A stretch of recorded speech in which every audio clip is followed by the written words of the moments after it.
All right, there we are. We are finally live. Wednesday, August 12th, 2026. Man, I saw a stat the other day, Will. It said that we're 4 months away from 2027, and it's like, what, 6 years from, or 7 years from 2019. I was like, God, I feel old. Like, that Yeah, made me feel old. it's tough because I look at my life as like pre-COVID versus post-COVID because I had my first kid in like May of 2020 and now I've got 3 kids. And I'm Oh, like, wow. and 2019, 2018 was a while ago. Wow. Okay. So give everyone a quick introduction because it was a while ago. I got some COVID stories if you want to go down that PTSD story. Who you are, what you do, and let's hop into it, man. Lot to talk about. Yeah, I'm Will Shaw. I'm the managing partner of Lighthouse Capital Group. We're a small to mid-market M&A firm focused primarily on professional services and industrial services. Well, you left out the best part though. You're a former NFL player. I am also What are you doing? Why are you burying the lead? Yeah, in a former life, I did play in the NFL. I played for the Steelers and the Eagles. I was a tight end for a few years. Okay, and so where did you play college ball at? So I played at a small school. I did actually 1 year a community college out here in Arizona, Mesa Community College, and then 3 years at a school called Youngstown State up in Northeast Ohio.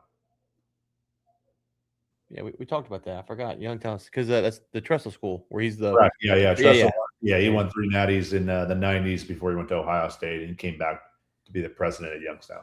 Okay. And so you played for the Steelers and the Eagles. Who was the quarterback for the Steelers? And as you know, quarterbacks is how everyone identifies. Yeah. So it was Ben Roethlisberger in Pittsburgh, and then in Philly, I caught passes from both Mike Vick as well as Nick Foles. Okay, so Mike Vick, obviously, I think is the most interesting person of all these. Big Ben probably has some stories based upon some of the stuff he's gotten in trouble for, but Mike Vick. What was your read of Mike Vick? So I actually knew Mike Vick from previously because I grew up in Baltimore, so he was very prominent in kind of the DMV area. Very quiet guy, very, very quiet, very reserved, kept to himself. And we had some interesting characters on that Eagles team. We had LaShawn McCoy and Deshaun Jackson. Yeah. We had a lot of characters on that team, a lot of really good guys. He was a quiet guy. Super nice, was really just about his business. I mean, that's Mike Vick post going, post dog thing and all of that. And so kind of on his second act. So it wasn't like young Vick where he was still electrifying, but not, maybe the MVP candidate every year.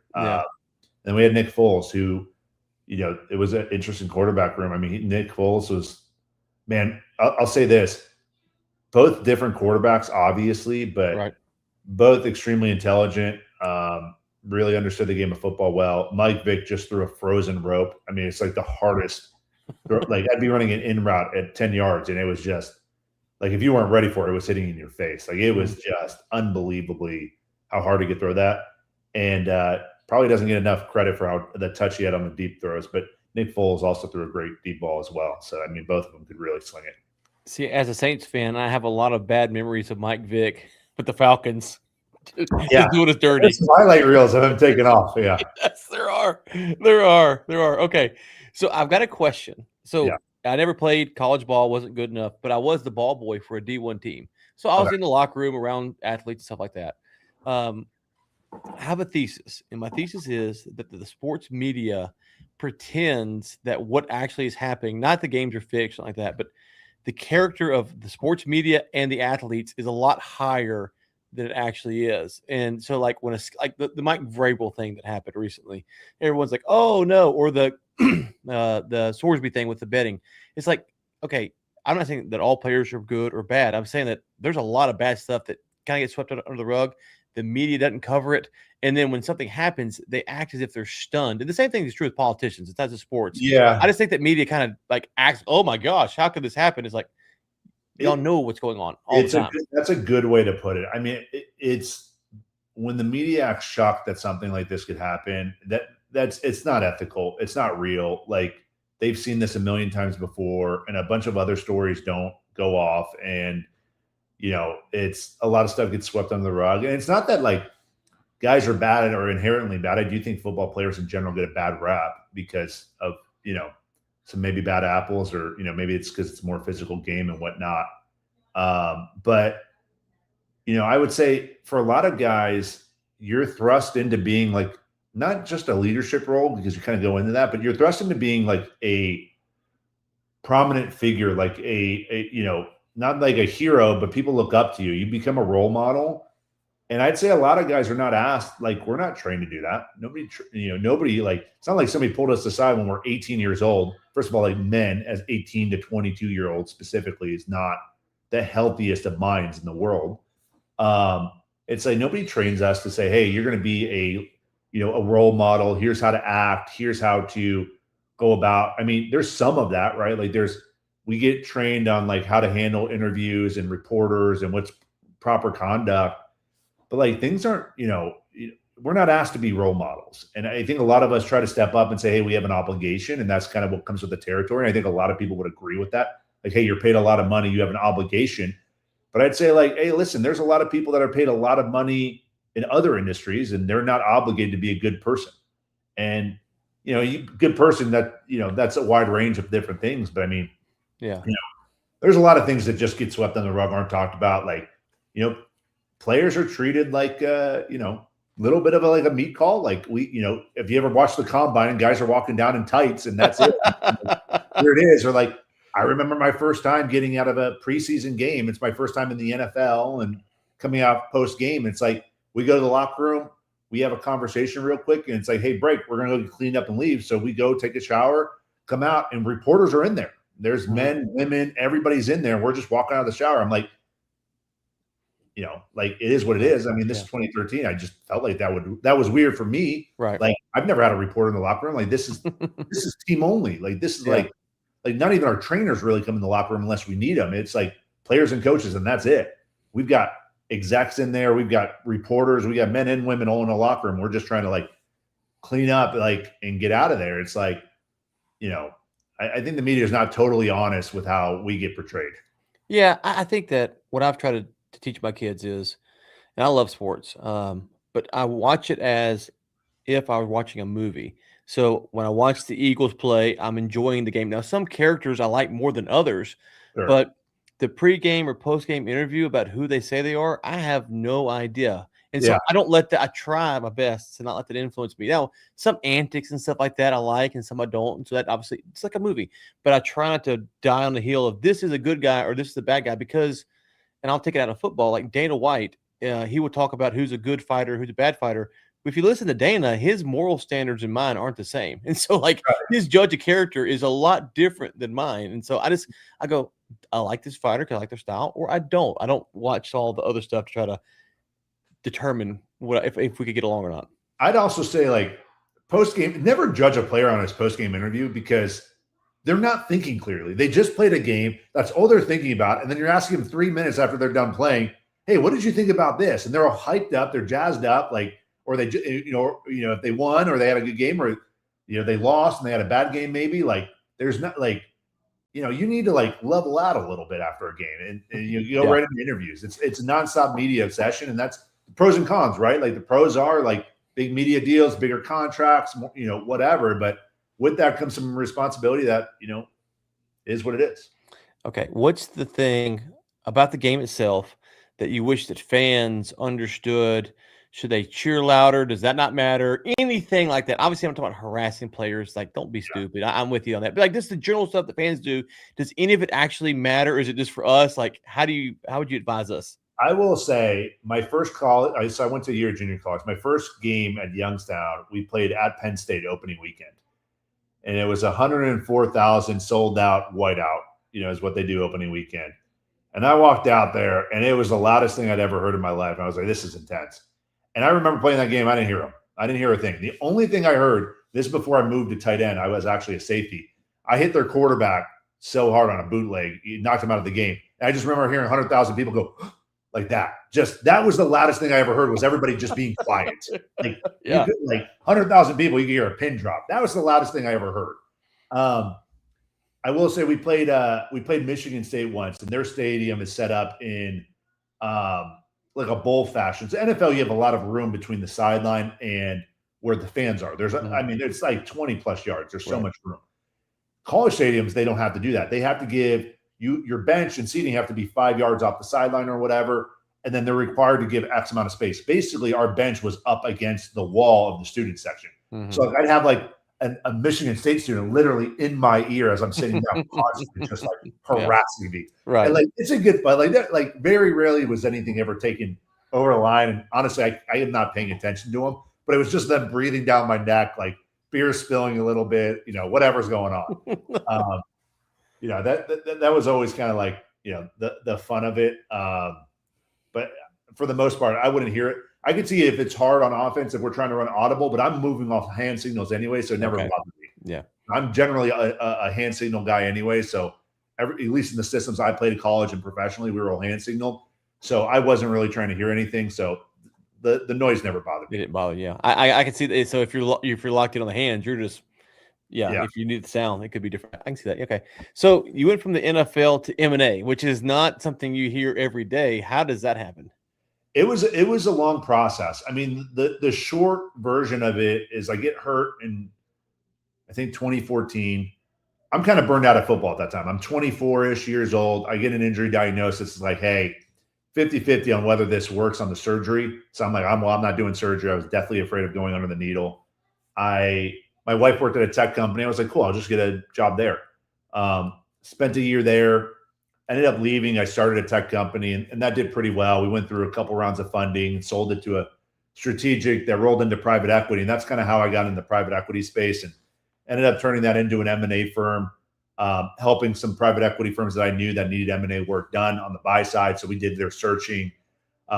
We did all their search, evaluation, due diligence work, different things like that. And that turned into us working with a wide spectrum of partners, essentially ranging from private equity to companies to individuals even looking to buy their first business. We have a division that does that on kind of the smaller side. And, you know, that's kind of how I kind of just stumbled into it, if that makes sense. Yeah, no, that's kind of my story as well. I was doing some other stuff and stumbled into it from I was working on some international stuff that was tied to M&A, and then COVID hit, and then this iteration I kind of stumbled into it because I had a buddy that was in it. But anyways, so it's interesting that, but I do think, I guess, that what I've seen in the M&A world is it can be easy to get involved. Of course, if you're like Morgan Stanley or Chase or whatever, Wells Fargo, okay, that's different. But for the range that we're playing in, it's easy to get involved, which attracts a lot of players who they used to be a real estate agent or they sold insurance or whatever, and they don't understand that there is a game you're playing here, but there's a lot of moving parts, and you got to be kind of locked in. So I'm guessing the preparedness of being an NFL player probably has translated well, because if you took it seriously, you got to take this seriously to get the deals done. Yeah, 100%. I mean, I think one of the things is like, I think like NFL players get a bad rep from, being like the dumb jocks. And obviously I'm biased here, but basically everybody I played with for the most part were highly intelligent. You learn how to study, you have to adapt to situations. Like, a play can be called. I might have 3, 4, 5 different route combinations based off of what the defense shows us, what our quarterback's going to understand, and what the receiver might be seeing over the top of me who's on the other side of the field. So I'm adapting in real time. And I think the thing that M&A has been really good for me, I've been an operator in my own business, I guess for over a decade now.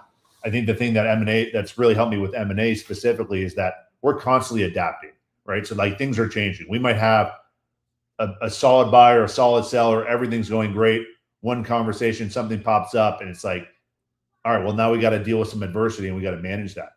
And I think like our COO was a military intelligence officer in special forces for about 11 years. I think that kind of experience that comes in high-level military, high-level athletics, being adaptable, changing to constantly, being able to adapt to constantly changing circumstances, communicating properly with individuals across different lines, and bringing people from different backgrounds with different agendas to a common goal is really important. That's what you see in an NFL locker room, right? Like, how do you take a kid from like a trust fund kid from upstate New York and a kid from, downtown Miami with completely different life experiences and say, hey, we're going to work together as a team to a common goal? A, I think that's what makes sports so powerful. But B, I mean, essentially that's what we're doing in M&A. We're taking a buyer with an agenda that a buyer needs and then a seller with a seller agenda and being able to bring them to a common goal. what I tell owners a lot of times is you have to understand the game you're playing. And so, Right. like, and I obviously wasn't successful like you were in sports as far as playing. I've coached teams and I've watched it, and the thinking fast reaction is something that I've had to learn to do. I wasn't any good, so I had to think fast because I was gonna get killed if I didn't. Yeah. But coaching, it makes you think fast, and so there's something to that. But also, if you don't understand the game you're playing, then you're just kind of out there drifting along. And I've seen a lot of owners who they go to sell and it's like they want 10 million, let's say, and they're worth five. Well, they didn't realize it. They're playing the $5 million game. And so in sports, that's why I like sports so much for business, because with the Eagles, I don't know if every year y'all are thinking a true Super Bowl contender, but that's the ultimate goal is Super Bowl. Maybe it's the playoffs if you're not that quite good, but you got to understand this is the game we're trying to play. And in business, it's like the bigger companies I think get this, but the smaller companies struggle to stop and go, wait, what are we doing? Why are we doing this? And where are we trying to go? That's been my experience. Have you seen that as well? Yeah, I would say so. Is obviously like my life is like a walking sports, terminology, right? And I think the big thing is like, where are you trying to go, and then how do you get there? I see small, especially in the small business realm, it's like, hey, I know how to operate the day to day, but I don't know what maybe this long term game looks like, or hey, I know where I want to be long term, but I have no idea how to get there. And I think the best way I can describe it is like, if you go to Nick Saban and pluck him out of Alabama, he talks about it's like every goal we have is to win a championship. To win a championship, we have to win the conference, make the playoffs. To win the conference, we have to win this week. To win this week, we have to have great practice. To have a great practice, we have to know and understand what our game plan is. To know and understand what our game plan is, we got to do X, Y, Z. It's like it comes all the way back down. You boil down exactly, hey, this is where we want to be on, January 17th of next year, basically 2027 at this point. We want to know where we're going to be on January 17th. And we can work that all the way back down to where we are right now on August 12th in training camp. It's like we've got to be disciplined enough to put on the right shoes with the right shoelaces, tie them properly, put on the right pads, make sure that we're legally conforming, and do the right things. And so we got to do the right things day in and day out, all of these little things. And then you stack. And all of a sudden, in the 6 months' time, we're going to have a chance to accomplish our goal. But that doesn't happen if we can't stack the first brick, which is making sure we're wearing the right shoes. I use shoes because we had a guy get fined at my first preseason game because he wore socks the wrong way. And it's like, it's that little kind of discipline, which I didn't even know that was a thing. I remember I actually almost got fined. They told us before we walked out, he was saying, hey, I'll pay the fine. It's like a $7,000 fine. I'm like, I'm an undrafted rookie. I'm not paying a $7,000 fine. I'm going to change my socks. I don't have $7,000. And I love the way you frame that, working it all down. The thing I think about someone like Saban, that's so helpful is if you took Saban from Alabama to Youngstown State, he would have those things that he just laid out, but also his defensive strategy, his offensive strategy would adapt to the players he had, knowing that he might want to get better players, but he doesn't have those today. He didn't have Alabama players. What can these players do? And I think owners, they read like about a Bezos or Steve Jobs, like, oh, we're going to do this. Like, no. What team? And I always use Rich Rod. Rich Rod went from West Virginia to Michigan, and he tried to roll out the West Virginia stuff in Michigan, and it was a flop. Instead of going, okay, I want to do that system here, I got to work towards it. And so all the things you said, and then who are the players I have on the team? And so in business, what are your strengths and weaknesses? You have to figure that out. And so we could vibe all day on sports and business because I think it's 1-to-1 if you really break it down. Yeah, no, I think if you look at the best organization, there's a little bit of this in college football, a little bit harder in today's college football to keep that, but especially in the NFL, like the really good teams, the really good programs, the good organizations, there's a process, there's a standard of how we do things. And that may change as different coachings and different, position or coordinators or even head coaches come in, but there's a standard and a process to go through. And that may change over time and adapt to the players and the systems. And what do you think might be important right now? Like in the NFL, middle of the field is very important. Whereas 10 years ago, we were really focused on pass rush from the outside and corners on the outside. Now we're focused on interior defensive line pressure and better middle linebacker and safety play, right? Like it's all changing, but there's a process and a standard to follow that allows that to adapt to whatever your strategy might actually be. It's like the same thing in business where, hey, our mission may change over time based on what we're trying to do, but our core values are never going to change. right? Like our core values are who we are. Our mission may change as we either accomplish parts of our mission and we adapt accordingly, or that as we may change our product line offering or whatever it might be, but our core values are going to stay the same. So going back to not to football per se, but Mike Vick, we'll just use him. I'm going to think it's safe to say that there wasn't a coach that you played under who is half as talented as Mike Vick.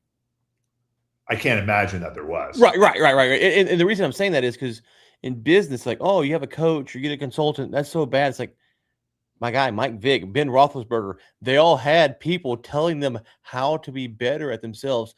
Why is it in business that there's such a pushback on outside help to help the owner get to where they need to be? But in football, it's just part of the process, knowing that these guys aren't nearly as talented as Mike Vick or Ben Roethlisberger.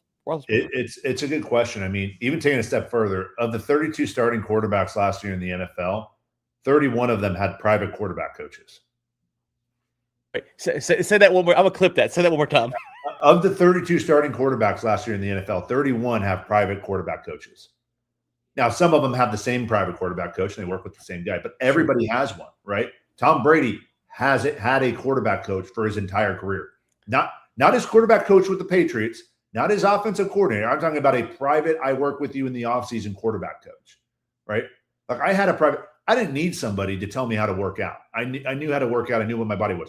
When I was not in the building, I had a private strength and conditioning coach that I paid for out here in Arizona that I would go to his facility and work out. I knew how to work out. I knew generally what I needed to do. I had a private guy that I paid for to go and work with, right? Like I would recruit, like I had a private receivers coach that I had teaching me how to run routes better, right? I'm amazed in business that we don't have the same thing. Like, hey, if I'm running, and I've done this, like, go bring in a consultant who has been where you're trying to get to, right? Like who can help look at what you're trying to do. I think there's a lot of times as entrepreneurs, we can say, I'm just going to carry it. I'm just going to figure it out myself and I'm going to just do this. It's like, I play golf now because that's my competitive outlet. It's like, I picked it up over the last 5 or 6 years. It's like, all right, well, I should probably get some lessons by somebody who's done what I'm trying to do and figure out how to get better. Like, what are the things I don't see, right? Or can lay out a path that makes sense to me. Like for me, I'm not an engineer in mind. I'm very much just if I see a path, then I can go achieve the path. So if somebody can lay out a path for me that's simpler or faster or help me understand it, then I know exactly how to go do it. Okay. So the pushback I'll give you there is I think we agree, but the way you phrase it, let me ask you, I think that's where the sports disconnect happens. Is you said, how do I find someone who's been where I want to be? And in sports, there is no one who's been where Michael Jordan was, or a lot of players, or Tom Brady. So or I always use this. If you're so against this, who can coach someone to be the president of the United States? Only former presidents. So in business, we say, well, you got to find someone who's been where you want to be. And I think that's what holds so many people back. Instead of someone saying, well, I'm never an NFL player, but I do know how to read a defense. Just to make I verbalized that wrong. I'm just saying, like, I have found people in my business life that have been where I wanted to be, and I was like, hey, help me figure this out. Yeah. But to your point, it's the right idea. Like, at different points in my career, I'm not a really good example. I'm not a marketing guy.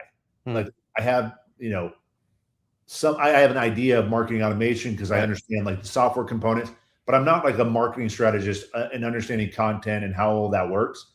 So I've had to go seek people to come help me with that because I have no idea how that works. Yeah. I brought in different coaches at different levels to help me figure this out. Yeah. And like I said, I don't think we actually disagree. I think the way that it gets articulated in business is what you said, but it's like with sports, that's not how it works. And so we just kind of been conditioned to say it that way. And that's one thing I try to help people see is like, we say it this way, but that's not what we actually mean. And listen, if you can find someone who's been where you want to go, great. Those are just hard to find. A really good example. I mean, Philadelphia Eagles offensive lineman, he was there for 20 some years. He just retired, I think last year or the year before. He never played. I don't even think he played college. And if he did, it was a very small school. He's a Hall of Fame offensive line coach. Yeah. You see that often in coaching, especially in sports, and it seems like it's more acceptable in sports than in business. But like, I think to your point, my position coach with the Eagles, he played about 9 years in the NFL. Was he as good as Brent Selleck that we had on staff? No. His career was not what Brent's was. Was it as good as Oh shoot, I can't think of his name that I got. That was a rookie with me. He played at Stanford. I can't think of his name off the top of my head. But I mean, most of the coaches didn't have a successful career Right. as the players that they're coaching, for example. Yeah. They just didn't. Zach Ertz is who I was thinking of. Okay. Like, did our tight end coach have a successful career as Zach Ertz? No. I mean, Zach Ertz has had an amazing career. But they understand the techniques. They understand how to break down film. They understand how to help you get better. Yeah. Yeah. And that's, yeah. So we're on the same page. And that's more of my pushback is because I think we are. It's just that in the business world, I hear this. Well, you find someone who is where you want to be. It's like, yeah, if you can, great. But the odds are you're going to really struggle to find that. And then not playing the right game is what it's. I hate it because I've talked to so many owners in their 60s or 70s and they need to sell and it's not worth what they need. And those are tough conversations, man. Like the wife's got cancer or the grandkid's sick, the guy moved across the country, they need $7 million, it's worth $2 million. It's like, man, that's tough. Yeah, the easy conversations is talking to a seller. He's like, "Hey, I wasn't even preparing to sell. We don't have to do this." That's great. That you're in a position of power. Like that's great. The harder conversation, to your point, is somebody's got some bad health. We're older in life. We have to make this sale work. We've got too much debt. It's holding us back. Whatever it might be. Like now it's tough, to actually get a deal that's done that's going to be at the value you probably deserve. So what do you say to someone to prepare to sell? Like how long should they get ready? Like, is it a year, 2 year, 3 year process?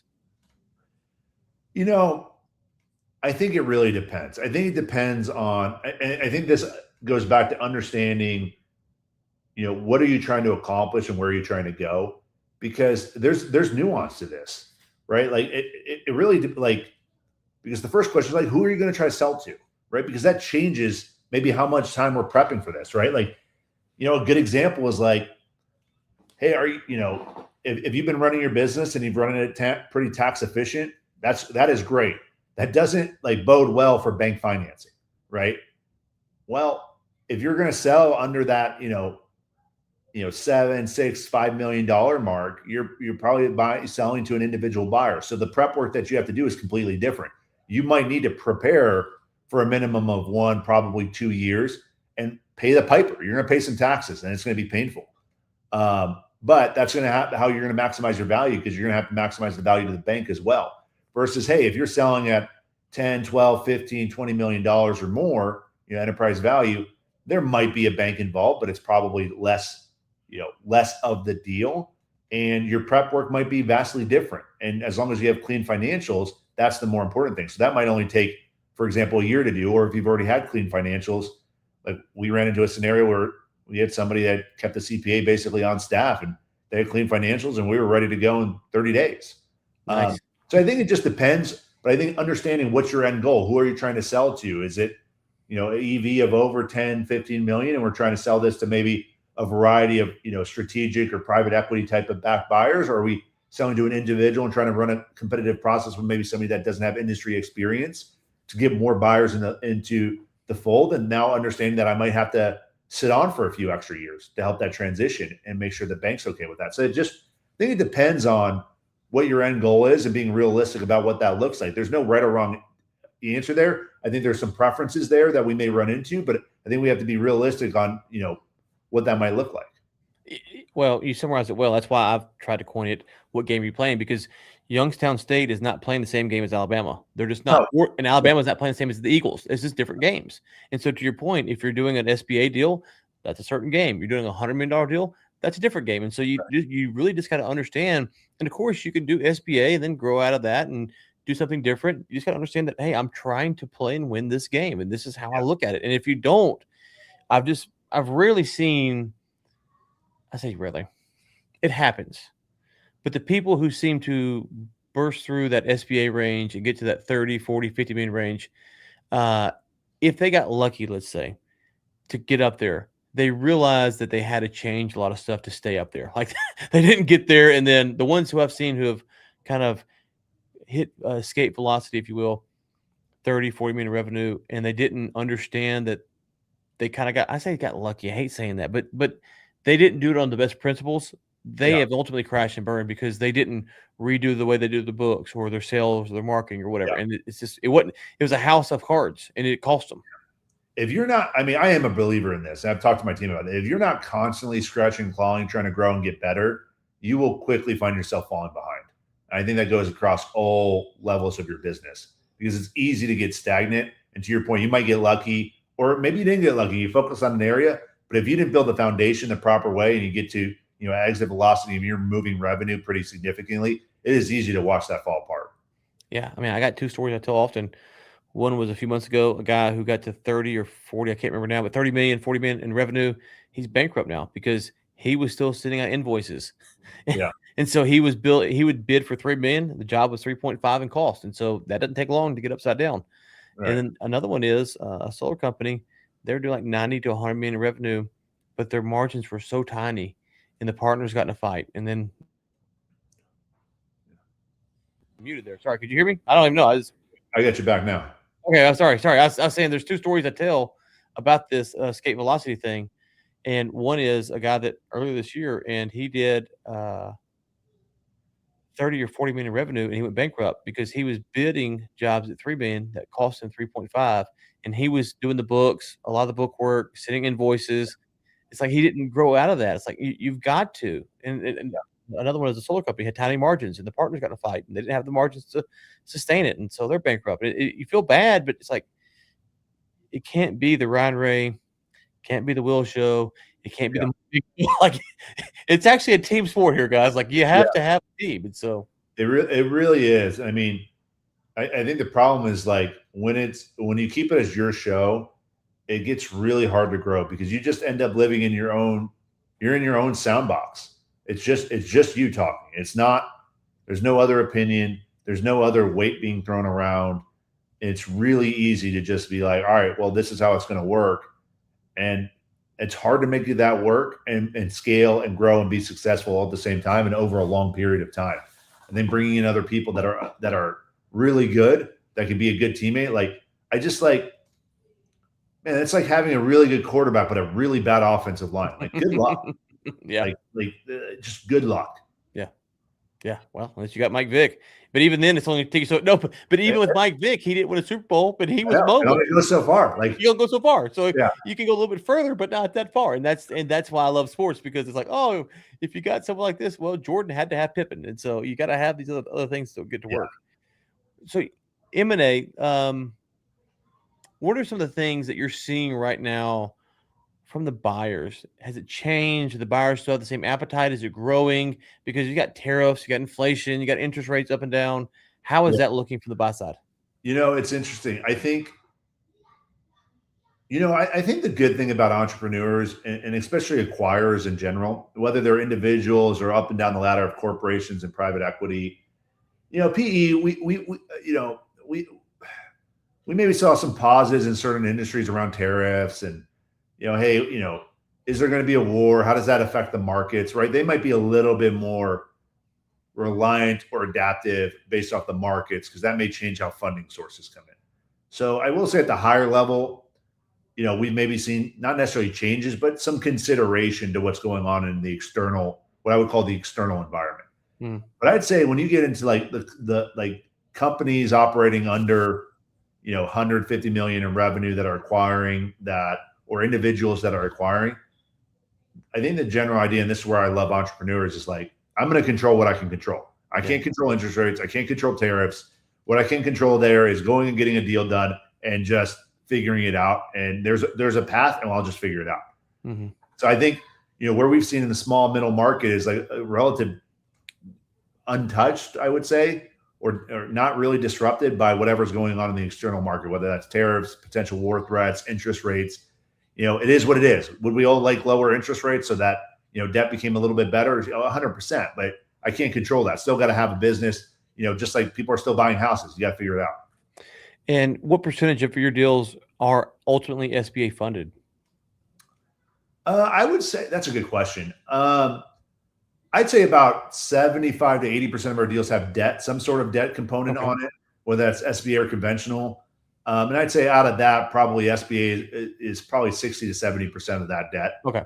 Probably so about 20 to 30% are going to be commercial. Okay, so the SBA changes that we've seen is not really impacting your buyers that you're seeing. No, you just figure it out. I mean, the SBA changes things, and we keep a tab on it because we do enough, obviously, deals that are involved in the SBA, and we have some good partnerships with various lenders, and we try to stay advised on it. But at the end of the day, what we've seen from the SBA for the most part, I don't think is that vastly different than what we see in commercial lending. They're trying to make sure that they don't go and write bad business. Yeah. So they want to make sure, acquirer's good, seller's good, it's good business. Is it a little painful to go through that process? Sure, but it's not any more painful really than what we're going to do with any commercial lending or any proper due diligence for that matter. We may not agree with the valuations and what we're willing to lend on, but for the most part, it's basically the same process. I mean, we have cash buyers that take just as long to close as somebody that's going through an SBA process because we're going to do financial due diligence and really check everything out and make sure that it all adds up. I mean, I think that's the reality. So one of the narratives in the SBA space is that PE is coming in and getting that kind of, we'll call it 3.5, 4 million enterprise to 5 million enterprise value. They're really competing for those deals. Are you seeing that there are a lot of PE pressure in that range? No. Really? I don't see it. Is it out there? I'm sure it is. I mean, maybe there's certain industries like an HVAC industry or some of the trades where private equity has some really tight roll-ups. I mean, we play primarily in the under $10 million EV space. I will say that we rarely have PE coming that low. Really? I just don't see it. I think there's a lot of competition I think there's just I don't see it. I don't want to say like there's more or less competition in certain areas. I think there's a lot of transactions to be had, and we have just as many sellers, if not more, than we did a couple of years ago. And people interested. I think M&A is moving. I just don't see private equity down in that market. Again, we're primarily in professional services, specifically in financial and then industrial. We just don't see that much private equity down that low. You'll see companies or maybe some companies that have some PE backing, but they're not coming in and waving, hey, we're going to come and pay, old cash deals at a higher multiple that nobody else can compete with. We just don't really see that. So when you say financial services, what all financial services are you looking at? I do a lot in CPA and accounting. And okay, let's just pause there because that's the one I was hoping you'd say because CPA and accounting is so hot right now, and so PE is not coming into that. That's surprising. Yeah, I don't know if we do more than anybody else, but I'd be shocked if anybody's doing more in the CPA and accounting space than what we're doing. I mean, we do a lot in that world, buy side and sell side. Is it strategics? Like who's because let me just context here. We're plus 10 million, obviously. And we're getting requests for CPA firms all the time, but it's not a lot of what you're talking about. It's more PE and stuff like that. And so like we got a request today for a personal injury attorney from a PE group. And we're like, okay, didn't expect that. But and so I'm just surprised that you're not seeing the PE playing in the rolling up where you're at. Yeah, I mean, we have a couple clients that are doing active roll-ups in the space. We're seeing individual buyers that have a financial background that are willing to enter the space. There's a lot of opportunity out there. I think specifically in like the EBITDA realm of 500,000 to 2 or so million that are untouched, really by private equity, and maybe they're not willing to go that low. Maybe they just can find those opportunities. But I mean, we have some PE clients, and we don't really get mandates to go that low. Wow. Okay, that's interesting. I believe you, of course. That's not and that's the hard part. I think is I think we both agree that M&A there's so much nuance, right? It's just there's always, but on X, it's just like, oh, this plus this equals this. It's like that's cool. Everything's a hard fast rule on X, but I think the reality is like there's a bunch of nuance, and like my opinions are just dictated on the reality that we live in, right? So like it's what we're seeing in the businesses we're talking to and the clients we're working with. We just don't run into it, and somebody else's experience might be vastly different. That's why I said like I see it on X. I assume there's private equity down in some of these smaller deals, what I would call the small market. But everybody I see to talk about it more in the trades industry. I don't. Yeah. But like I mean, we do some trades and we hang a lot in the industrial manufacturing space where I assume PE would be, and just don't see it. Yeah, it's interesting, and I'm with you. It's not saying that Ryan is obviously not the god of M&A, knows all. I'm with you. Like, what are you seeing? This is what I'm seeing, and so it's interesting. Okay, I had something about the deals, and I done forgot now where I was going to go. We're talking about the trades, CPA. I do know there is a buyer that I do know of CPA. So remind me, I had to. He's working with the firm. I don't know who it is. What exchange notes after the call because Mike can send him your way. I do think that on X, when I was working with kind of doing buy side and sell side mandates for brokers and stuff like that, a lot of the buyers, at least on X, were getting what I thought bad advice because they're being told to buy something that's stable, it's secure, as if that was easy. And to me, it's like, okay, $1 million, $2 million EBITDA, I've ran those before. Those aren't necessarily that stable. Let's just be honest. Like, it doesn't take as much to mess those up as you think. But also the smaller ones, it's going to have more hair on them. But if you have the right skill set, and everyone X says they do, but if you have the right skill set, you can grow those a little bit easier than you could the bigger company. That's where I kind of land on that debate. Where do you land on it at? Yeah, I think just like before, there's so much nuance. Like what do you prefer? Like there's, we can talk to a lot of individual buyers that might say, hey, we want to buy an absentee business and not have to work on it and just cash flow. It's like, all right, like sure. Yeah. Sure. Maybe like, I just like, listen, and you could probably speak to, you could definitely speak to this too, is like, can you take a PE model and move that down to the small market? And I think the reality of that is, yes, you can, but there's still work involved, right? Like you may be able to buy a small business where you don't have to work in the day-to-day, but there's still work involved in making sure that that's successful, right? Like, and that comes back to all the different things, right? Managing a team, running a balance sheet, being able to invest properly, make proper decisions. I think there's a lot of nuance to like what's better for you. Like if you're more comfortable in your experience as larger teams, more stable business, maybe you come from like more of a manufacturing background. Well, then maybe you look at something that's doing $1 million or $1.5 million in EBITDA because you're looking at a $5, $6, $7 million revenue business, and you might be able to provide more value in that to grow that faster versus somebody that's maybe coming back from more of like a financial background, but has run smaller teams and is looking to gain more experience. Well, it might be really good for you to go for something smaller. It might be a little bit hairier for sure, but like that might be better for you because you can get more involved and you're going to get, I think that's where the real value happens. Like the cash flow and ROI, those things are great. But if you can go buy a business that's even cash flowing, let's say, $500,000, and you can spend the next 5 years paying down your debt and growing that to cash flowing $1 million, I think that's reasonable. You're talking about growing, 10, 20% a year for 5 years and get that to $1 million. Well, you might have bought that thing for like 1.2. That thing may now be worth $3-4 million. Right. You've paid down your debt. You've got a $3 to $4 million nest egg. That's more than most people's retirement. Yep. How could you go do it again? Yeah. Right. That's interesting. And now maybe you take a step bigger and you go buy that $1 million or $2 million business.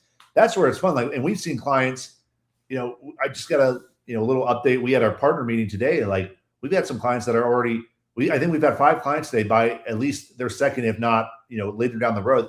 They're on multiple acquisitions. We've done 5 of them this year. And those are individual buyers. Obviously our companies and PE firms, we're usually looking at, multiple acquisitions, but I think it's important to think about what is your skill set and how does that fit into this? And how does that dictate maybe the size of business that you'd be looking for? Because I do think you could take a PE mandate and PE style and roll that down in the small market and try to set that up for yourself. But you got to be clear on what your skill set is, because at the beginning, it's going to be you. You're not going to have some of these other experts in the budget to be able to bring that in. So how do you leverage you to be able to maybe create that foundation, whether that's just growing or then further expanding through acquisition? And yes, and I would just say, if you're a buyer right now and you're in the corporate world, understand what he just said is understand your skill set. And what was kind of implicit there is when you leave the corporate world, all those things that you have at your disposal, you no longer have. It's just you. It's just you. You said it. It's just you. It's just you, brother. Like it's just you. It's just you. Like, I try to tell people, like, it can be a real dangerous time when I have too much. I've got 3 kids. Like if I got too much quiet time, it can get real dangerous in my head. Like, those thoughts are not safe. I've been reliant on that was the reality, right? Like, and I was kind of used to. I went from the NFL to being unemployed and trying to figure out how I was going to make a paycheck because I didn't want to touch what I'd saved a little bit. I learned real quickly what taxes are like. But like, I think going and being on your own and being responsible for your own paycheck, I'm comfortable now that I've done that for over a decade. But you got to be comfortable doing that. Like I've ran the software companies with 60, 70 employees, and I know what that kind of payroll looks like, and I know what it's like to close a round of funding on Thursday and we made payroll on Friday. But before that, we had a negative balance at Wells Fargo. Like, I know what that's like. And like, it's not for everybody. I do think there is something about that.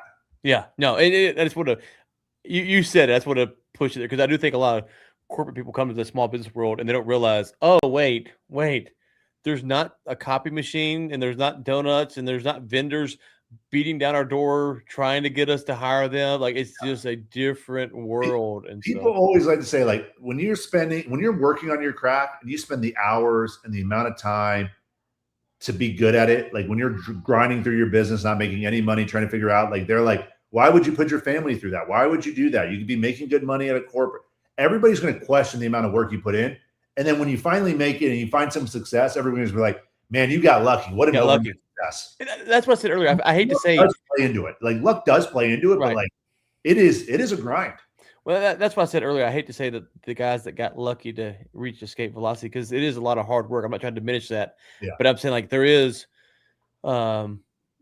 just, how's the saying go? You have to put yourself in enough spots so that it looks like you're lucky, or however they phrase that, or something like that. It's like, yeah, you've got to run enough routes so that you're eventually open. I always say, like, life is like a game of poker to me. Like, yes, some people are dealt with amazing hands. They got like pocket rockets or whatever, and the dealer flips over and it all works, right? And sometimes you got a bad hand. And I think the reality is, like, as long as you get the chance to keep playing the game, you get a chance to improve your hand and improve your pot. So, like, I think as an entrepreneur, is if you can stay in the game, that's the key. Give yourself more opportunities. Yeah. No, there's a good book by was it Annie Duke? I can't remember. I know she's controversial in the poker world, but she talks about business as basically poker, and understand the odds, and you can have a good hand and lose, and you can have a bad hand and win, and like how you got to understand the decision you're making. And I like the way that she frames a lot of the stuff there as well. So I'm with you. Okay, so I know we're getting up to the clock here. So SBA size deals, who should reach out to you? Where can they find you? Let's put that out there for everybody. Yeah, best way to find us. I'm on Twitter, W underscore Shaw, or W Shaw underscore 9, I think. But Lighthouse Capital Group, LHCapitalGroup.com. It's probably the best way.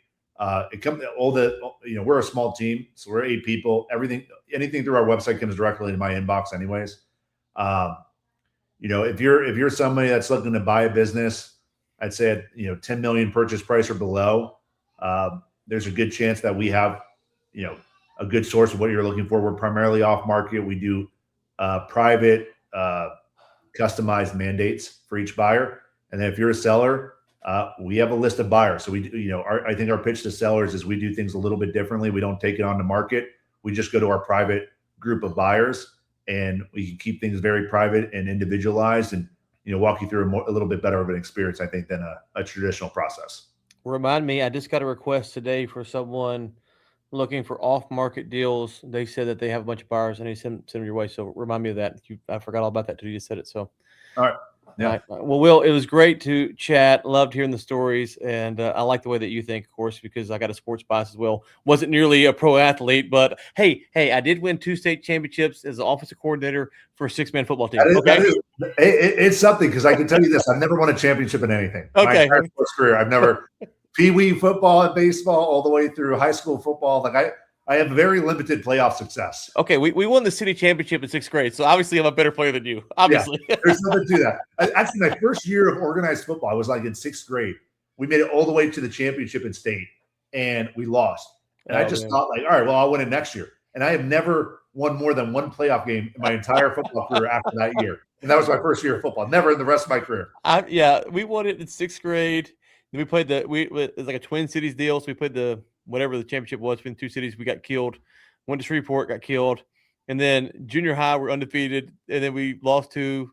And then the high school never made the playoffs. And then my son's team, he played. I got to be the offensive coordinator, and we won 2 state championships with him, and that was fun. That was fun. I like to think, like you said, thinking fast. I like thinking fast, reacting. Like I love that mentality. So yeah, awesome. sure. Well, listen, thank you so much for your time today, brother. Yeah, thanks for having me.